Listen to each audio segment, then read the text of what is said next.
नमस्कार। राजकीय औद्योगिक प्रशिक्षण संस्थानों के व्यवसायों के स्विंग टेक्नोलॉजी के विषय में आज स्प्रेडिंग एवं पैटर्न अभिविन्यास के बारे में मैं आपको प्रशिक्षण प्रदान करूंगी।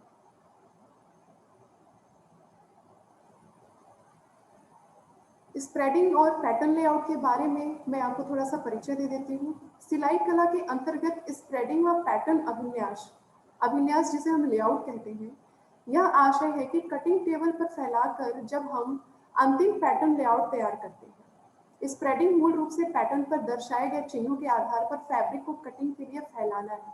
जब भी हम कटिंग करते हैं तो कटिंग से पहले जब हम अपने पहले से तैयार पैटर्न को अपने कपड़े पर फैलाते हैं तो उसे हम लेआउट लगाना कहते हैं। स्प्रेडिंग हमारा हो गया जैसे हम कपड़े को टेबल पे फैलाएं, और पैटर्न जो हम कटे हुए पैटर्न को उसके ऊपर लेआउट लगाते हैं। इससे यह फायदा होता है कि आपका पहले से ही तैयार हुआ पैटर्न जो है आप कपड़े पर फैलाते हो, मतलब पहले ही आपने प्लानिंग कर ली है कि आपको कौन सा गारमेंट बनाना है।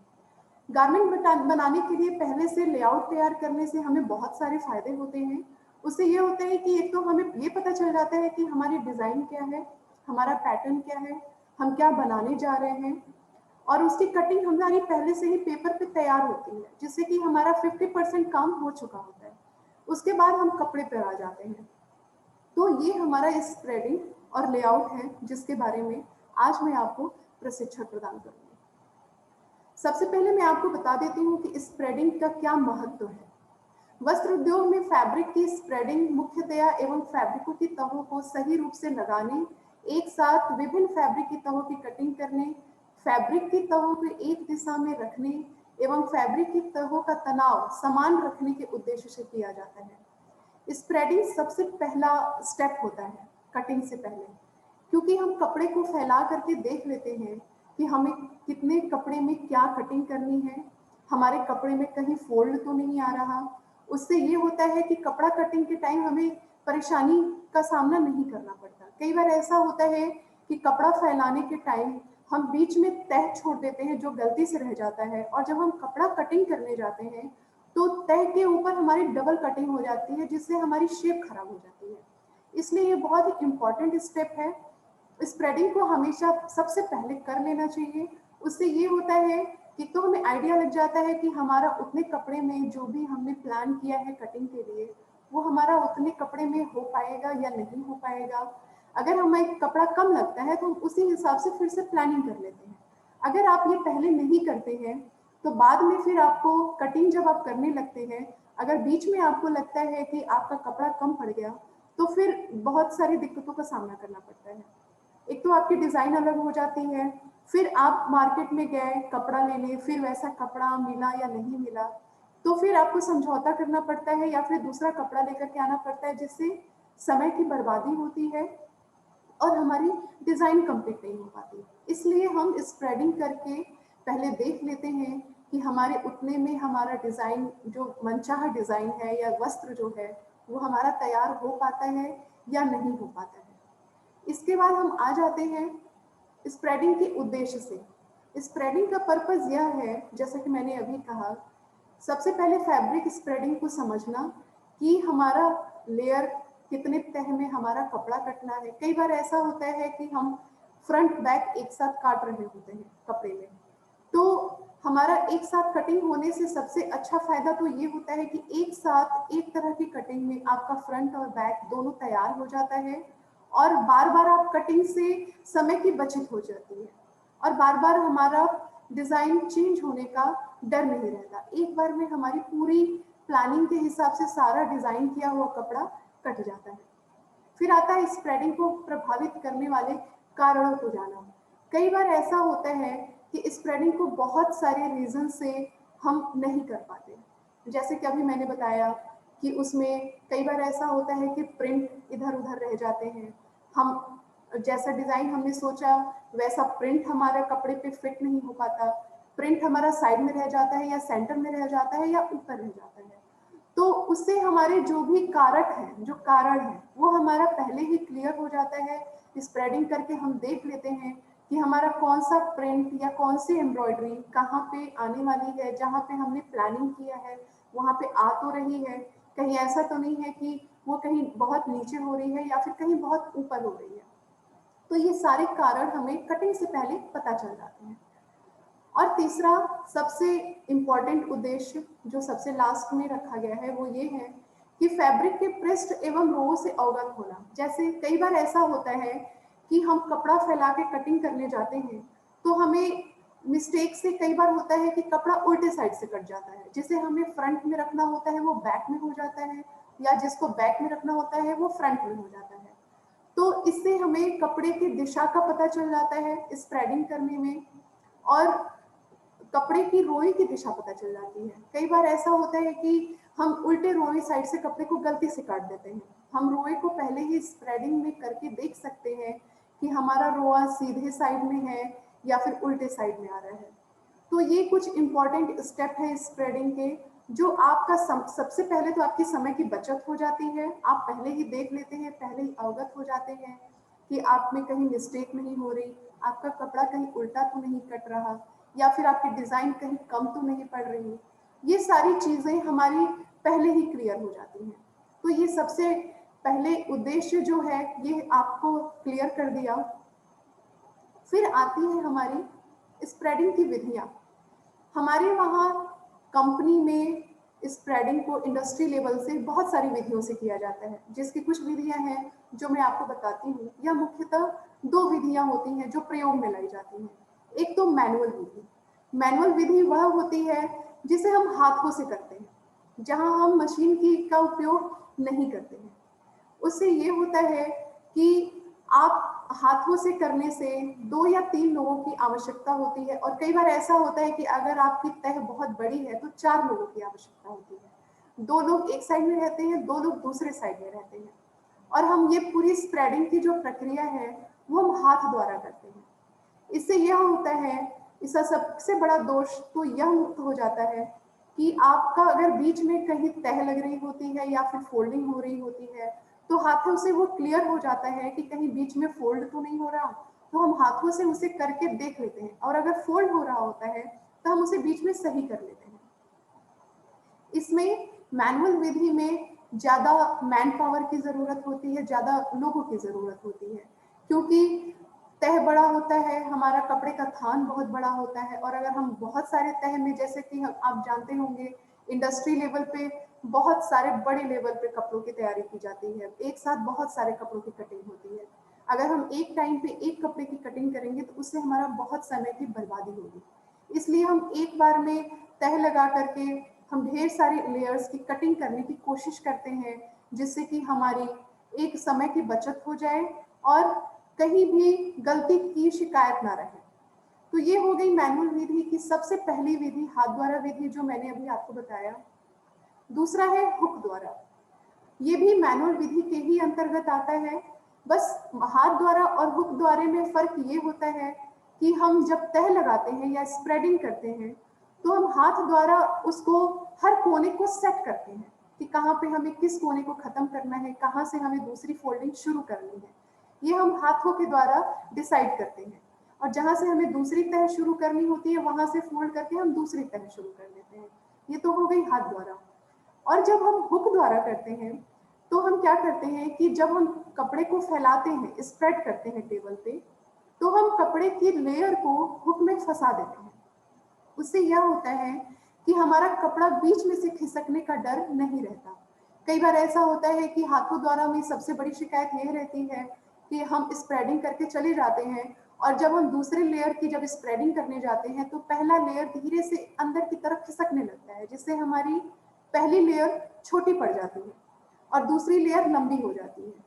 ये शिकायत हमारी हुक द्वारे में अलग हो जाती है, दूर हो जाती है, क्योंकि हम कपड़े की तह को हुक में फंसा देते हैं, जिससे कि अगर हम कपड़े को फैलाकर थोड़ी देर के लिए अगर कहीं चले भी गए तो कपड़ा बीच में से खिसकता नहीं है, वो हुक में फंस के रह जाता है। तो हम मन चाहे तरीके से जहां तक हमें कपड़े को फैलाना होता है, जहां तक हमें दूरी डिसाइड की होती है, वहां पे हम एक हुक को, बड़े हुक को फिक्स कर देते हैं, जिससे कि उस हुक में हमारा कपड़ा अच्छे से फिक्स हो जाए और बीच में फोल्ड्स ना आए और कपड़ा टाइट रहे, जिससे कि कटिंग करने में दिक्कत ना आए। तीसरी हमारी मैनुअल विधि की ये भी एक इम्पॉर्टेंट विधि है, स्प्रेडिंग ट्रक द्वारा। ट्रक मीन्स ये होता है कि टेबल के दोनों तरफ एक छोटे छोटे ट्रक लगे होते हैं, जो कि जैसे ही हम कपड़े को फोल्ड करते हैं वो ट्रक उसकी फोल्डिंग को डिसाइड करते हैं। जहाँ पे हमने उसकी लेयर को फिक्स किया होता है कि हमें यहाँ से दूसरी फोल्डिंग चाहिए, वो ट्रक वहाँ से उस कपड़े को फोल्ड कर देता है। तो इससे ये होता है कि कम मैन पावर में हम ज़्यादा स्प्रेडिंग कर सकते हैं। जैसा कि हाथ द्वारा करने में हमें 4 व्यक्ति की आवश्यकता थी, वही अगर हम ट्रक द्वारा करते हैं तो 1 या 2 व्यक्ति भी इसको कर सकते हैं, क्योंकि इसमें ट्रक उस काम को कर रहा होता है।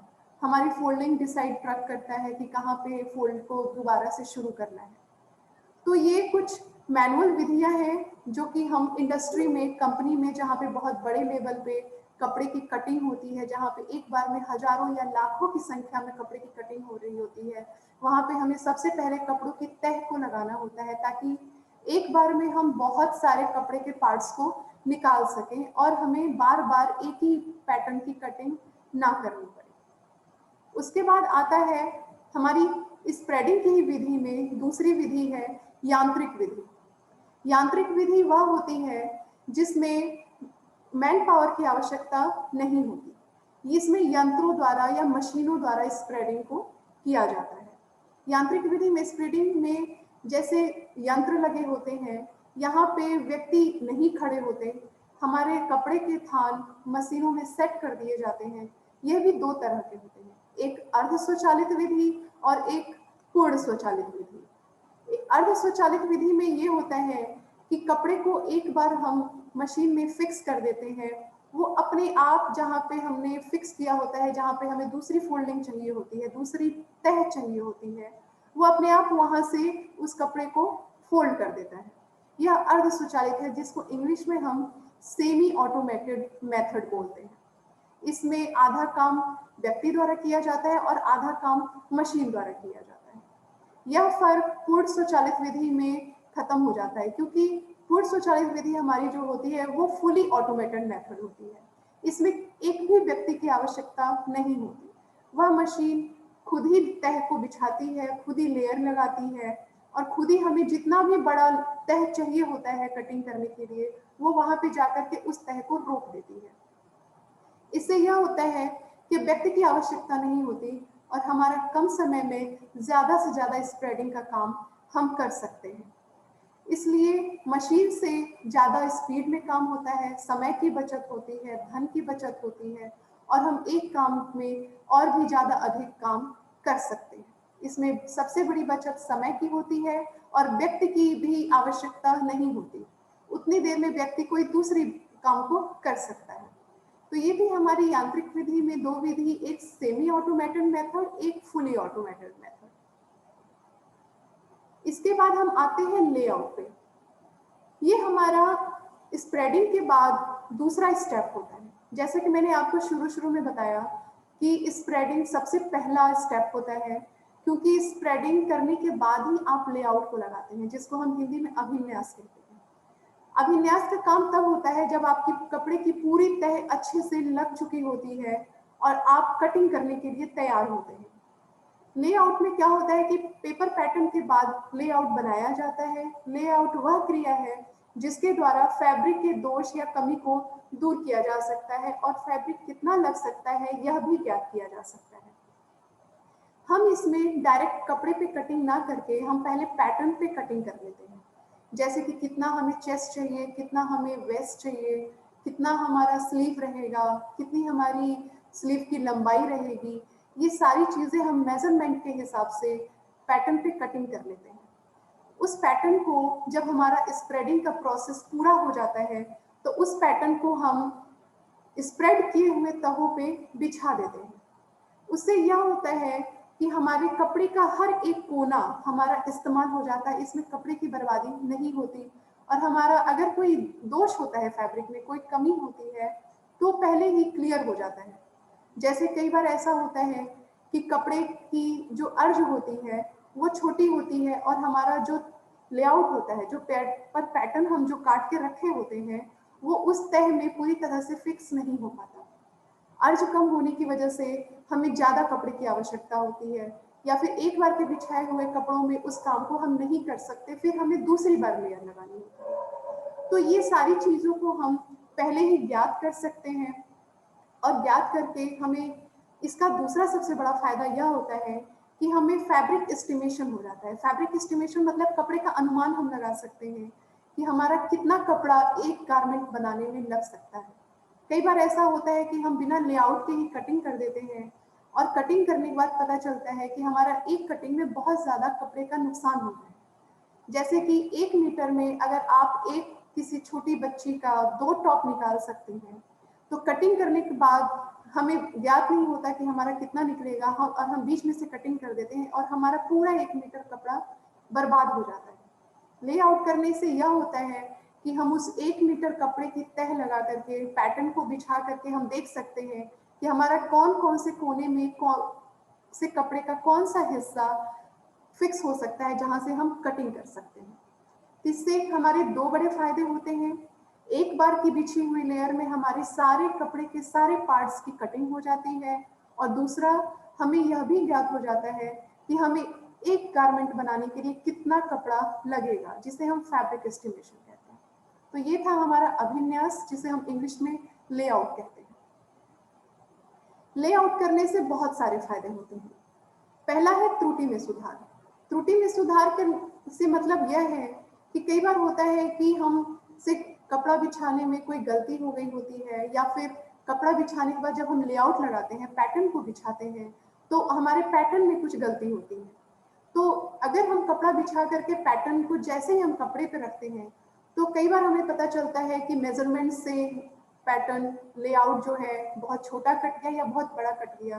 तो वो कटिंग करने से पहले लेआउट लगाने से हमें ये क्लियर हो जाता है कि क्या हमें और ज़्यादा कपड़े की आवश्यकता है, या किसी और ज़्यादा प्रिंटेड एरिया की आवश्यकता है। तो वो हमारे त्रुटि में सुधार हो जाता है।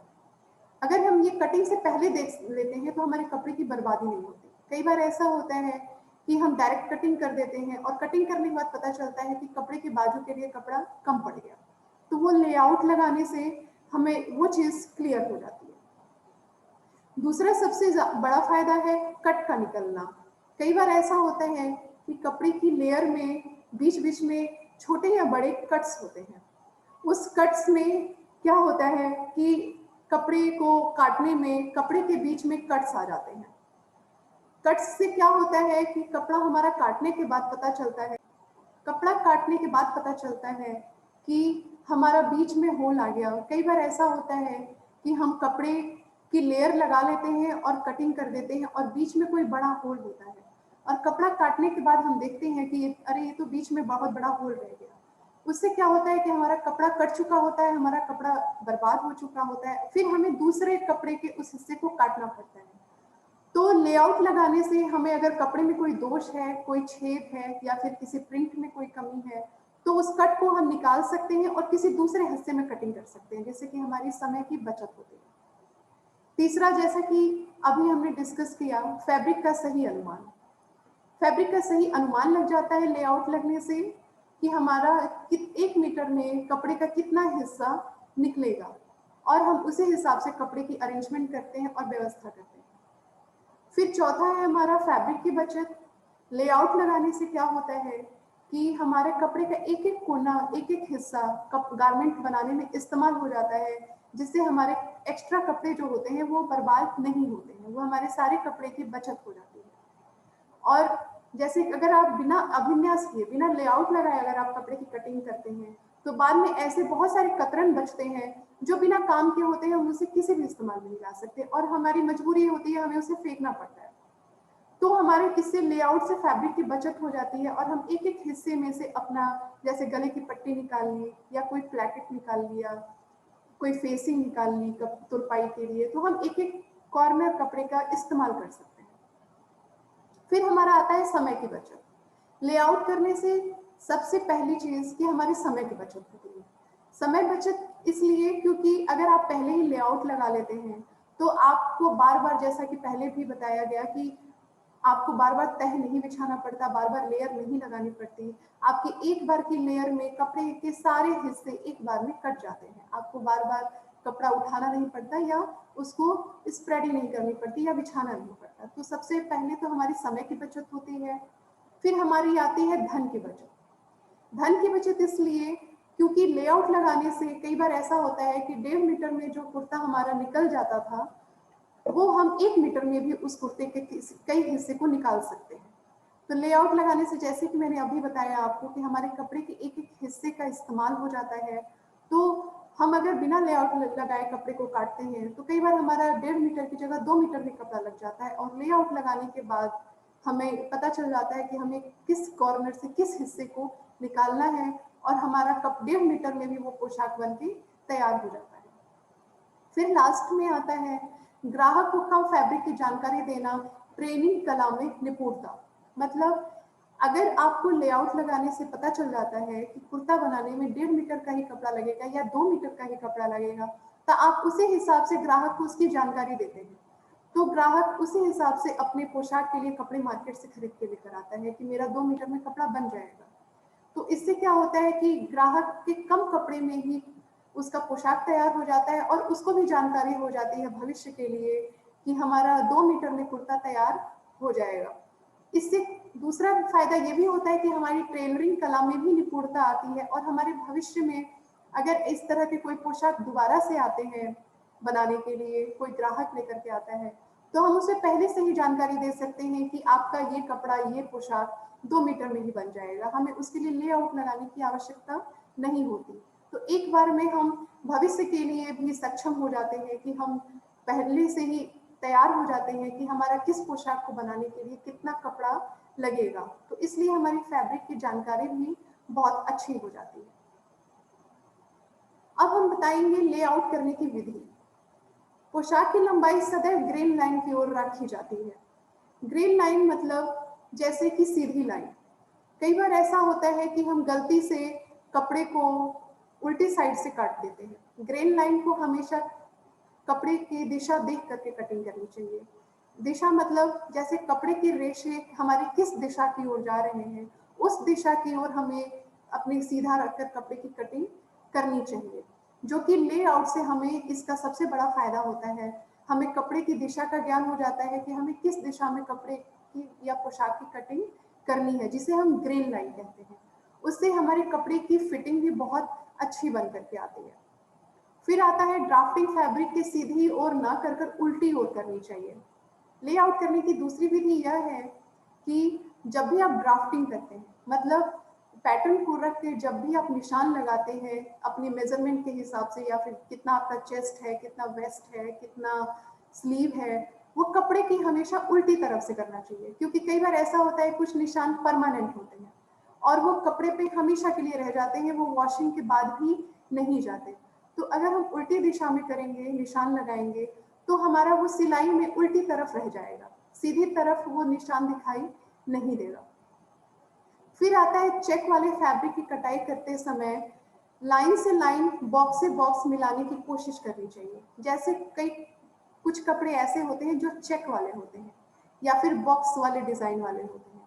तो जो चेक वाले फैब्रिक होते हैं वो कटिंग करते समय लाइन से लाइन मिला के करना चाहिए कि हमारा चेक कोई उल्टा तो नहीं बैठ रहा, या फिर कहीं वो उल्टा सीधा तो नहीं हो रहा है।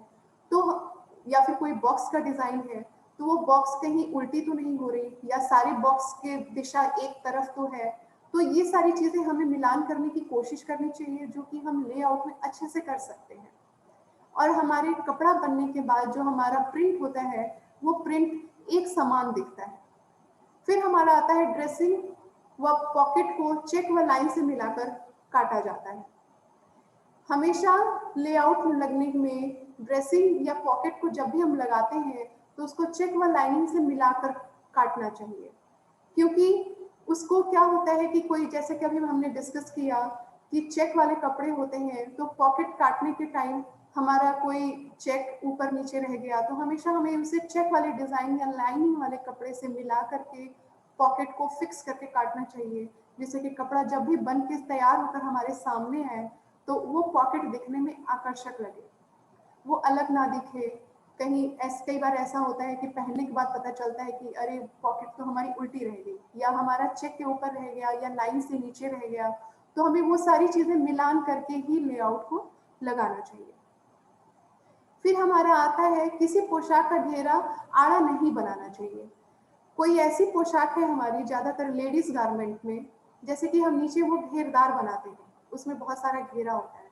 तो जब भी हम लेआउट लगाते हैं, तो वहाँ पे उस पोशाक को के घेरे को काटने के टाइम आड़ा नहीं करना चाहिए, क्योंकि फिर वो फिटिंग के टाइम पे दिक्कत आती है और वो फिटिंग देखने में अच्छी नहीं लगती। जब पोशाक बन के तैयार होता है, तो कपड़ा इधर-उधर को भागता है, जिससे कपड़ा आकर्षक नहीं लगता। तो ये कुछ विधियाँ हैं लेआउट करने की, जिसको हमेशा हम स्प्रेडिंग करने के बाद हमें लेआउट करने की विधि को अपनाना चाहिए, जिससे कि पोशाक बनने के बाद होने वाली त्रुटियों से हम बच सकें। तो ये था हमारा आज के प्रशिक्षण में स्प्रेडिंग और लेआउट, पैटर्न लेआउट में, जिसका अभी मैं आपको सारांश बताती हूँ।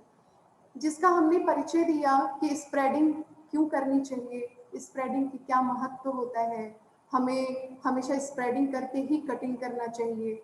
ये सारी चीज़ें हमारी उस कटिंग से पहले हो जानी चाहिए। स्प्रेडिंग के उद्देश्य, कि इसका क्या उद्देश्य होता है, हमें क्यों स्प्रेडिंग करनी चाहिए, ये सारी चीज़ें क्लियर हो गई आज के इस प्रशिक्षण में, जिससे कि हमारी कटिंग अच्छी हो, ग्राहक को संतुष्टि हो और हमारे समय की भी बचत हो।